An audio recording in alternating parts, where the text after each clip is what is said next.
Alors bonjour, nous allons parler de la théorie des organisations, c'est-à-dire faire un petit tour sur les théories des organisations. Comme vous le savez très bien, je pense, ou bien peut-être que comme vous allez le découvrir, euh, il y a un certain nombre de théoriciens qui ont développé des théories, c'est-à-dire qui sont penchés un peu sur l'organisation. Et n'oubliez pas que donc nous sommes toujours dans ce cours, dans cette formation euh, qui vous donne des notions sur justement le leadership organisationnel, c'est-à-dire comment être un bon leader dans une organisation. N'oubliez pas que l'organisation, ça peut être beaucoup de choses. Ça peut être l'entreprise, mais aussi ça peut être l'institution, ça peut être l'organe que ce soit donc public ou bien privé. Donc tout ça, ce sont des choses qu'on peut entendre par la notion d'organisation. Et justement, comprendre ces choses, ça permet de mieux être sûr de soi, mais aussi de se comporter comme un vrai leader dans ces organisations. Justement, c'est pour cela qu'il y a des théoriciens qui ont développé des réflexions, proposé des méthodes qui peuvent aider justement à bien gérer les organisations, à être euh, performant dans les organisations. La première théorie, c'est justement ce qu'on appelle euh, euh, l'école classique, c'est-à-dire donc les théories, les approches classiques. Donc les approches classiques, c'est tout simplement des théories qui permettent de rechercher de meilleures performances, c'est-à-dire d'être plus performant dans les organisations. Et c'est justement des théories qui aident à mieux gérer l'entreprise, l'organisation, mais aussi à être plus efficace en tant que tout simplement un membre de cette organisation-là. Nous retrouvons au niveau de ces théories des auteurs comme par exemple Henri Fayol ou bien Frédéric Taylor ou bien Max Weber. Ces théoriciens-là font partie des premiers qui ont développé des théories sur les organisations, surtout entre le 19e siècle et le 20e siècle. Et justement, donc, si nous intéressons un peu à l'approche classique, donc ce qu'on appelle les théories classiques, qu'on appelle aussi des fois l'école classique. Donc nous allons trouver par exemple ici un auteur comme Frédéric Taylor qui a proposé ce qu'on appelle l'organisation scientifique du travail. Donc l'organisation scientifique du travail, en d'autres termes, ça signifie quoi? C'est tout simplement une méthode qui a été développée par Frédéric Taylor qui invite, n'est-ce pas donc, à encourager l'homme au travail, c'est-à-dire motiver l'homme, mais par exemple des choses comme le salaire. C'est-à-dire on institue ce qu'on appelle le salaire au rendement. La personne, plus il travaille, mais plus aussi il est payé. Et donc lui, Taylor, il a pensé que justement cette façon de faire pourrait par exemple aider à améliorer les rendements en entreprise, dans les organisations.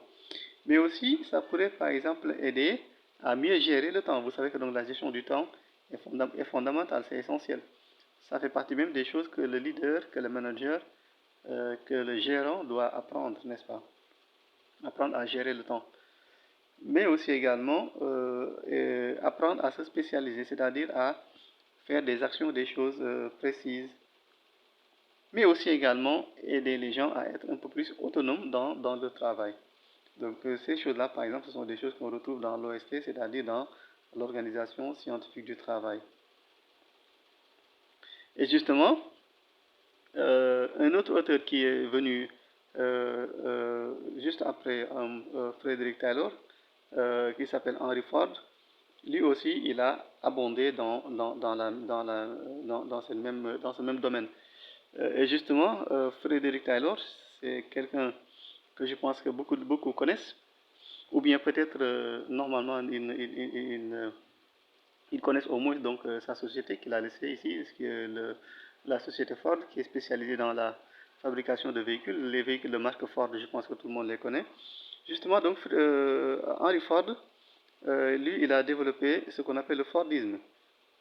Justement, c'est quoi, de quoi il s'agit? Il s'agit par exemple de développer le travail à la chaîne, mais aussi il a été l'initiateur de ce qu'on appelle, il a été donc l'initiateur de ce qu'on appelle la standardisation, c'est-à-dire le travail, c'est-à-dire donc le fait de produire de manière standard une catégorie de produits. Mais aussi également, Henry Ford aussi, il a beaucoup mis l'accent sur l'avancement des employés, c'est-à-dire que non seulement il a pris en compte le développement économique de l'entreprise, mais aussi l'avancement des employés. En tout cas, donc, avec sa méthode, avec le Fordisme, non seulement l'entreprise va gagner, va se développer, mais aussi les employés aussi vont également en gagner. C'est-à-dire que donc c'est une méthode qui permet d'avoir ce qu'on appelle du gagnant-gagnant. L'entreprise va gagner, va avancer, se développer, se perfectionner, mais aussi les employés vont plus gagner, mais aussi devenir beaucoup plus riches, n'est-ce pas? Toujours donc dans cette approche classique, chez les classiques, les auteurs classiques, nous allons retrouver par exemple des auteurs comme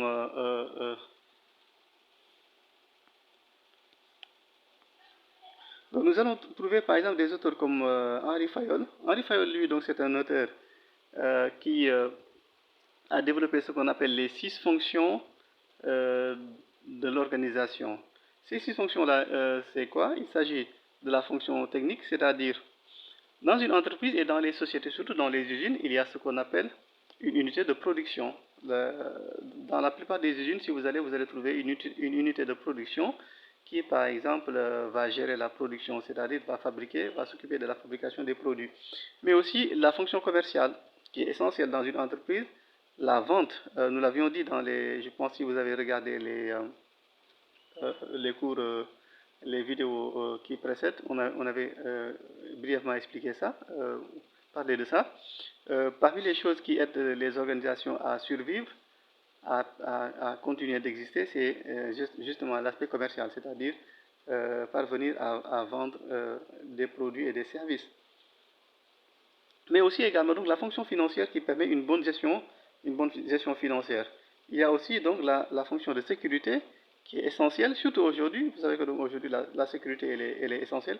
Elle est tellement essentielle qu'aujourd'hui nous voyons que justement ce qu'on appelle la sécurité privée, justement c'est beaucoup développé parce que en dehors de la police et de la gendarmerie par exemple, les gens aussi aujourd'hui font appel à ce qu'on appelle donc des services de sécurité privée. Ce sont les agences de sécurité qui permettent justement donc d'avoir qui permettent d'avoir donc justement une façon de plus de se protéger, mais aussi de protéger ses biens et sa personne. C'est pour ça que si vous allez dans beaucoup d'entreprises, dans beaucoup de sociétés, dans beaucoup d'organisations, aujourd'hui vous allez trouver ce qu'on appelle des sociétés de gardiennage, donc des sociétés privées. Des sociétés de sécurité privée. Mais aussi également, donc, il y a la fonction comptable. La fonction comptable, la comptabilité, aujourd'hui, dans presque toutes les entreprises, on le fait. Et c'est parce que tout simplement, la comptabilité permet d'aider, donc ça aide à une optimisation de l'utilisation des ressources, notamment donc des ressources financières. Mais aussi également donc la fonction administrative. La fonction administrative, comme vous le savez, une bonne gestion administrative est essentielle. Les deux premiers auteurs dont on a parlé tout à l'heure, notamment Frédéric Taylor et Henry Ford, eux, ils ont mis l'accent sur le service de production, c'est-à-dire sur l'unité de production. Mais justement, Henry Fayol, et comme on va le voir tout à l'heure, et aussi Max Weber, qui est également un autre auteur qui a parlé de l'organisation du travail, et qui fait partie aussi de l'approche classique. Donc tous ces deux, ils ont mis l'accent justement donc sur la gestion administrative. Et donc justement donc c'est pour cela que Henry Fayol, lui, il pense que un bon gestionnaire, un bon dirigeant, il doit au moins pouvoir bien gérer ces 5 tâches. Donc les 5 tâches dont on va parler. La première c'est prévoir, l'autre c'est organiser, l'autre c'est commander et l'autre c'est coordonner et enfin donc contrôler. Prévoir la prévision, la programmation, donc c'est important donc, parce que comme on le dit, il vaut mieux prévenir que guérir. Donc ça veut dire que si on planifie les choses, on peut moins être surpris comparé par exemple à quelqu'un qui fait les choses toujours de façon spontanée ou bien de façon non prévue. Mais aussi également donc, organisé. Donc nous avons beaucoup parlé de l'organisation et de son importance. Le commandement parce que quand on gère, quand on dirige, on jouit d'un certain pouvoir, par exemple, qui nous permet de donner des ordres, mais aussi de commander. Mais aussi coordonner la coordination essentielle dans une organisation.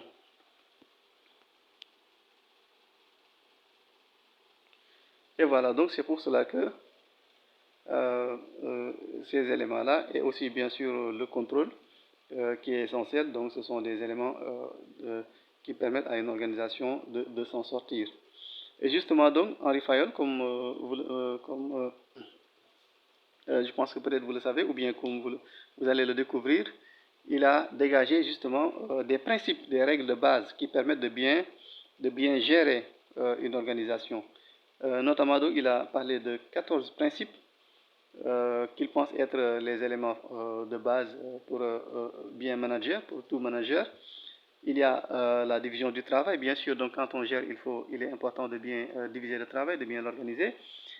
L'autorité, donc gérer l'autorité, parce que nous venons juste de le dire, quand on gère, on jouit d'une certaine autorité, nous avons un certain pouvoir.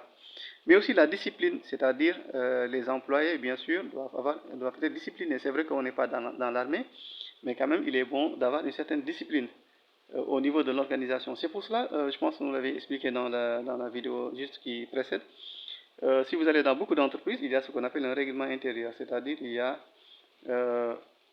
des normes qui permettent de respecter un certain nombre de choses, mais aussi d'interdire un certain nombre de choses et de montrer aussi quelles sont les limites pour chacun. Mais aussi l'unité de commandement, c'est-à-dire faire de sorte que chacun puisse obéir à quelqu'un, à un supérieur, mais pas à plusieurs personnes en même temps. Mais aussi également donc l'unité de direction, par exemple, qui permet, n'est-ce pas donc, à un dirigeant de diriger, par exemple, un groupe, hein, n'est-ce pas? Donc, si on a un groupe de personnes, le groupe de personnes, par exemple, sera dirigé par une seule personne. Mais aussi, il y a des éléments comme par exemple la centralisation qui permettent de centraliser l'autorité, donc l'autorité dont on a parlé tout à l'heure. La hiérarchie, aujourd'hui dans beaucoup d'organisations, il y a ce qu'on appelle des organigrammes, c'est-à-dire c'est des représentations schématisées qui permettent un peu d'expliquer comment les fonctions sont organisées au niveau de la structure. Mais aussi l'équité, ça je pense que même dans la vie personnelle, c'est essentiel parce que même à la maison, même entre amis, le fait d'être équitable, ça aide à, n'est-ce pas, donc ça aide sur le plan social, donc ça empêche les frustrations par exemple.